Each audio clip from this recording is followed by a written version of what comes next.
The phone call came on a Tuesday afternoon while I was reviewing quarterly reports in my cubicle.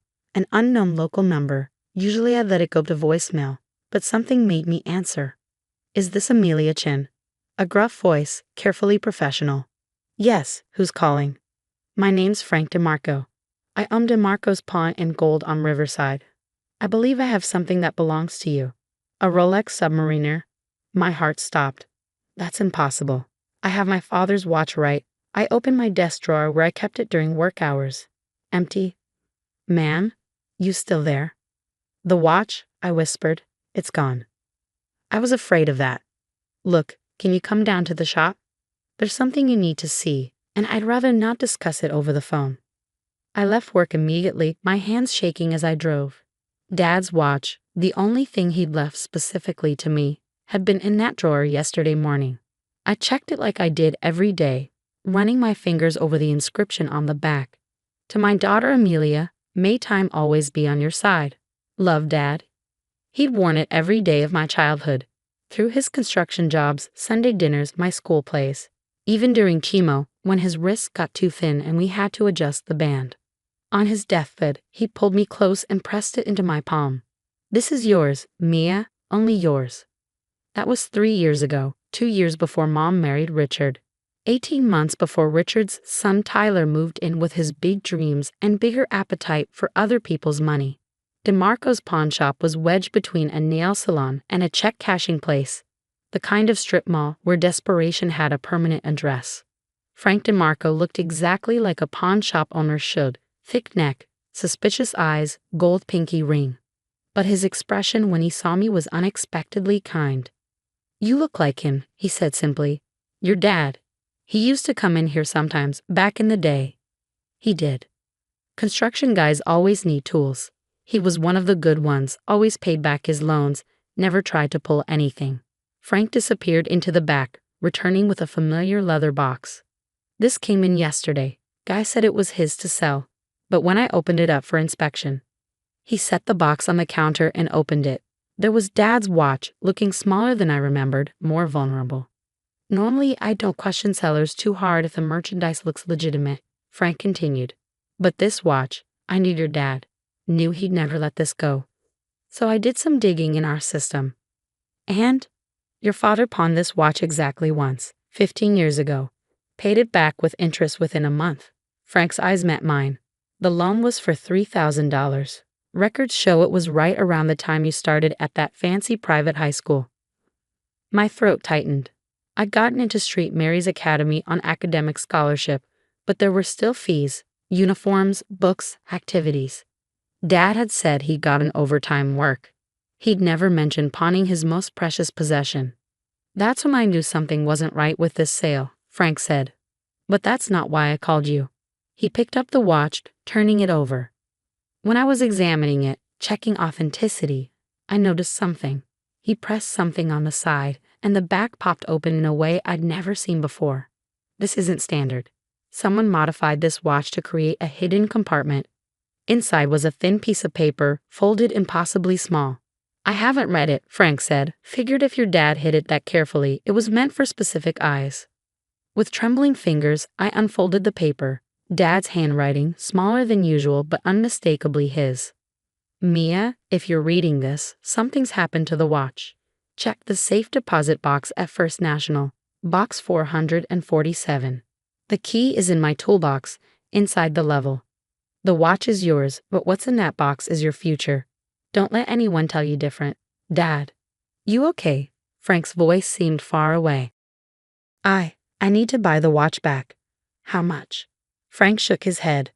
The guy who brought it in, Talish, maybe mid-20s, kept talking about his app startup. Tyler, of course. He took cash for it. $8,500.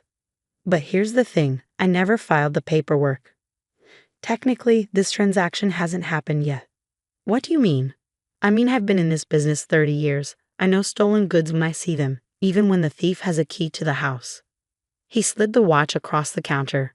Take it. If anyone asks, it was never here. I can't just. Your dad helped me once. My kid needed surgery and I was short on rent. He did a roofing job for me at cost. Let me pay him over 6 months. Frank's gruff voice went soft. Man never mentioned it again. This is me settling up. I left the pawn shop clutching the watch, my mind racing. Dad's toolbox was in the garage. Mom had wanted to throw it out, but I'd insisted on keeping it. The level he'd mentioned was his favorite, an old Stanley that he taught me to use when I was 8. But first, I had questions that needed answering. I found Mom in the kitchen with Richard, both hunched over coffee and what looked like bank statements. They looked up when I walked in, and I saw immediately, the guilt quick and unmistakable, before Mom rearranged her face into confusion. Mia? What are you doing home? I set the watch on the counter between us. Looking for this. The silence stretched like taffy. Where did you? Richard started. Where did I find the watch you stole from my desk drawer? The watch you pawned for Tyler's ridiculous app idea? The watch that was the only thing my father left me? My voice was steady, calmer than I felt. Is that what you were going to ask? Now, Mia, Richard stood, using his mediator voice. Let's not be dramatic. Tyler needed capital for his business. His third business, after the food truck that never got off the ground and a cryptocurrency disaster. This one's different, Mom interjected. He has a partner, a business plan. Funded by stealing from me. It's not stealing, Richard said firmly. We're a family. Family shares resources. Like Tyler shared his trust fund with me. Oh wait, he spent that on a Mercedes and a trip to Cabo. That's different. How? How is it different? Mom stood, her face hardening. Because Tyler has potential. He's building something. You just sit on valuable things while people with vision need resources. There it was. The truth she'd been dancing around since marrying Richard. I had a steady job, a boring life, no grand ambitions. Therefore, I deserved less. Tyler had dreams, therefore he deserved everything, including things that weren't his. I want the money back, I said quietly. Every penny of the $8,500. Richard laughed. We don't have it. It's already invested in Techno Solutions. Then liquidated. You can't just. Watch me. I picked up the Rolex. This was reported stolen this morning. I have the police report number. Either I get the money back or I press charges. You wouldn't? Mom gasped. Tyler could go to jail. Tyler committed a felony. That's not my fault. After everything we've done for you, Mom's voice went shrill. We let you live here. I pay rent. Above market rate, actually. We're your family. Dad was my family. This watch was his legacy to me, and you let your husband and his son steal it like it meant nothing. I left them sputtering and went to the garage. Dad's toolbox sat under his old workbench, covered in dust but otherwise untouched. The Stanley level was in its usual spot. I'd helped him use it 100 times, checking if cabinets were straight, teaching me that close enough wasn't good enough when you were building something to last. Inside the level's bubble chamber, wrapped in plastic, was a small key. First National Bank was downtown, a building Dad had helped renovate back in the 90s. The safe deposit box required 2 keys, mine and the bank's. The manager, an older woman who remembered my father, didn't ask questions. Box 447 was larger than I'd expected. Inside were 3 things: a manila envelope, a leather journal, and another letter. I read the letter first. Mia, if you're reading this, then you found my little insurance policy. Your mother doesn't know about this box. Started it when you were born because I knew even then you were going to be special. The envelope has bonds. Bearer bonds from my father, worth about $100,000 now. Maybe more. The journal has all the details of the contracting business, client lists, contacts, outstanding invoices that were never collected. There's probably another $50,000 there if you want to pursue it. But here's what I really want you to know. I didn't leave you just a watch. I left you time. Time to choose your own path without worrying about money. Time to leave if you need to. Time to be yourself without apology. Your mother's a good woman, but she sees the world in terms of who deserves what based on who makes the most noise. You were always quiet, like me. That doesn't make you less deserving. It makes you observant, smart, careful. Use this wisely, and remember, the watch isn't just jewelry. It's a reminder that time is the only real currency we have. Don't let anyone steal yours. All my love. Dad. P.S. If that boyfriend of yours is still around, The one who borrowed money and never paid it back. Dump him. You deserve better. I laughed through my tears. Even the boyfriend line. Dad had been dead on about Marcus, who I'd dumped 6 months after Dad passed. The bonds were there, as promised. The journal was filled with Dad's meticulous records, including several big contractors who still owed him money. One name jumped out, Richardson Construction, which owed $15,000 for a job Dad completed a month before his diagnosis. They were still in business, still prominent. They'd probably hoped the debt died with him. They were wrong. I spent that evening at a hotel, making plans. The next morning, I hired a lawyer, Diane Vasquez, who specialized in estate recovery. She looked at Dad's journal and smiled like a shark. Your father kept impeccable records. This is all actionable. The bonds are clean, and these debts, they don't just disappear because someone dies. How long to recover it all? The bonds immediately. The debts? Give me 3 months. I gave her the retainer and drove back to Mom's house. I couldn't think of it as home anymore. They were in the living room with Tyler, who was gesticulating wildly about his app. Revolutionary integration of blockchain and social media. He stopped when he saw me. Amelia, he said with his practiced charm. Look about the watch. Save it. I turned to Mom and Richard.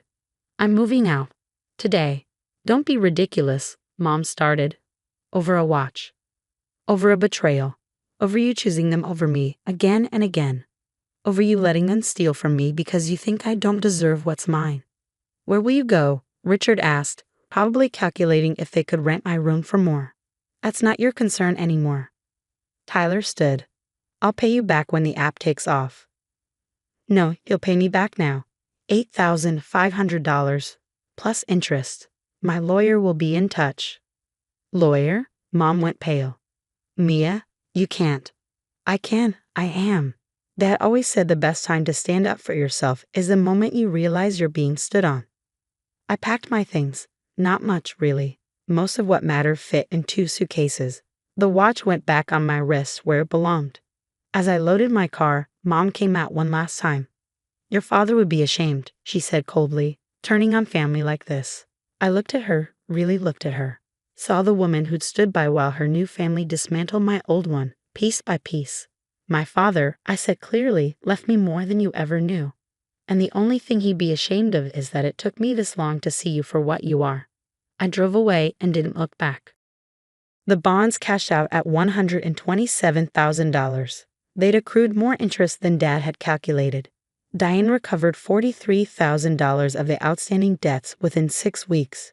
Richardson Construction paid in full to avoid a lawsuit that would have exposed their pattern of stiffing contractors. Tyler's app failed within 3 months. He'd blown through the watch money on office space and logo design, never actually building the product. Richard called asking if I could help out with a small loan. I hung up. Mom tried reaching out through relatives, painting me as the ungrateful daughter who abandoned family over material possessions. I sent them all the same response. A photo of the police report for the stolen watch, with Tyler's name highlighted. The call stopped. I used Dad's money to buy a small house in the neighborhood where he'd grown up. Nothing fancy, but solid, vivid bones, he would have said. I kept his toolbox in my garage, his level still in its place of honor. The watch sits on my nightstand at night, ticking steady as a heartbeat. Sometimes I open the secret compartment just to make sure it's real, that Dad really did think ahead, really did protect me even after he was gone. Time is the only real currency we have. Dad knew that. He knew that the watch would matter to me not for its value, but for what it represented, all the time we had together, all the time he'd worked to give me a future.